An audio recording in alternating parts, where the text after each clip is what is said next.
కర్మ బంధనము జరగకుండా ఉండాలి అంటే నీవు ఆలోచనను అధిగమించాలి. ఆలోచనను అధిగమించినప్పుడు కర్మబంధనము జరగదు.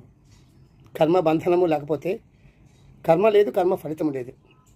మిగిలిది ఆనందము, బ్రహ్మానందము, శాంతి, సంతోషము. దీనికి నేను ఇలా వివరించాలనుకుంటున్నాను.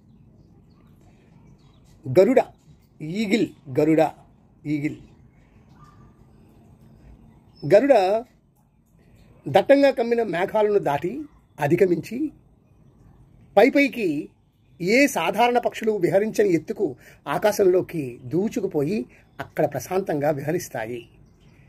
హోరుమనే వర్షపు కర్మ నుంచి తప్పించుకుంటుంది గరుడ.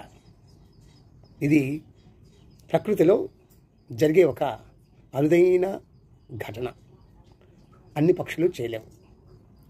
అందుకే గరుడ గరుత్మంతుడు అని గొప్పగా చెప్పుకుంటాం మనం. అట్లాగే నీవు ఆలోచనల నుంచి అధిగమించి ఆలోచనలు లేని స్థితికి అంతరంగిక ఆకాశంలోకి వెళ్ళినప్పుడు నీవు ఈ క్షణం ఇప్పుడే ఉంటూ ఇక్కడే ఏ పనిలోనైనా మౌనంతో నీ ముందు కదలాడే దేనినైనా సాక్షిగా చూస్తూ ఉంటే అంటే శ్రద్ధ ధ్యానంలో ఉన్నట్లే కదా.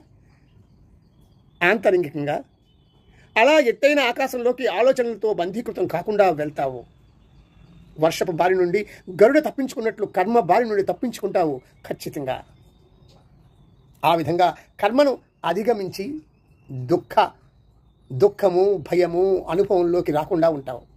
ఇది అభ్యాసము చేయగలరని ఆశిస్తూ ముగిస్తూ ఉన్నాను. ధన్యవాదాలు.